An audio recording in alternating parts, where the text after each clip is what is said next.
Riksteatern Crea creates theatre performances in Swedish sign language.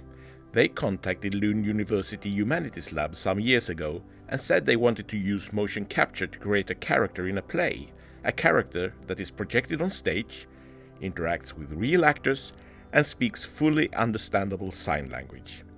And they wanted it to be streamed live, which led to the question that is part of the title. Could this be done?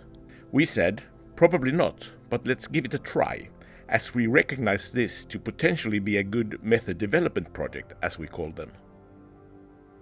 HumLab has expertise in motion capture, used for studies of gestures and other communicative body movement, as well as studies of ancient crafts like flint knapping, spinning wool into thread, or mummifying cats, or really any studies that are interested in motion.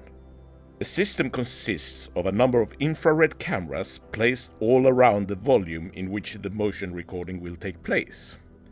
Small spherical markers are placed on the person or object that will be recorded. The motion capture system records each marker with sub-millimeter precision. If it is a person being recorded, then markers are placed in a way that represents the body. We invited Crea to our lab just to try and test what could be done.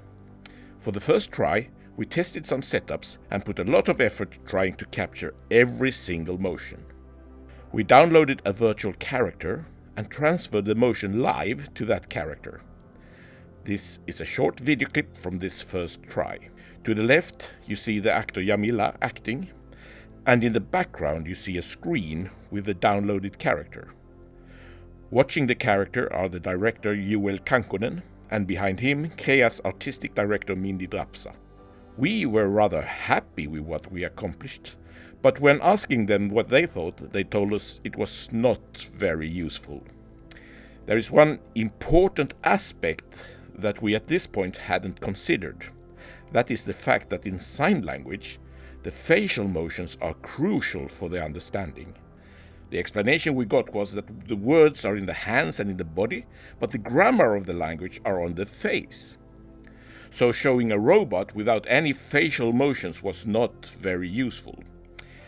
They understood the words from the robot, but those words made no sense without the facial expressions. Another thing that was a problem was the markers on her hands. They really got in the way when she was signing.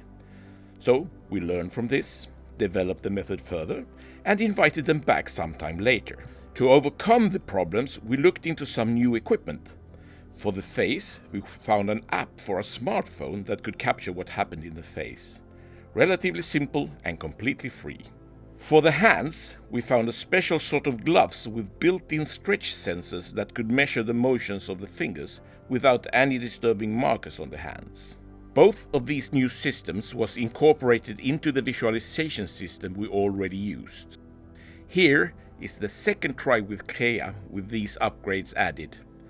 The actor Jamila, with her back towards us, is controlling a character on the screen to the right, and that character is having a Zoom meeting with the producer Ylva.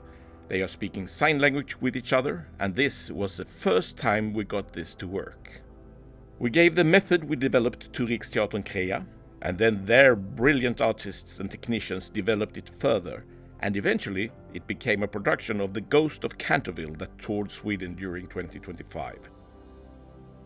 Here is a behind-the-scene video showing what it looked like. And here is what it looked like on stage.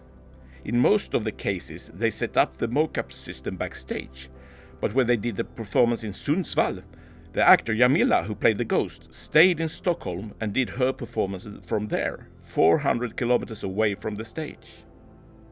So this project not only produced a successful stage production of the Ghost of Canterville, it also gave Humanities Lab new tools to work with in other research projects.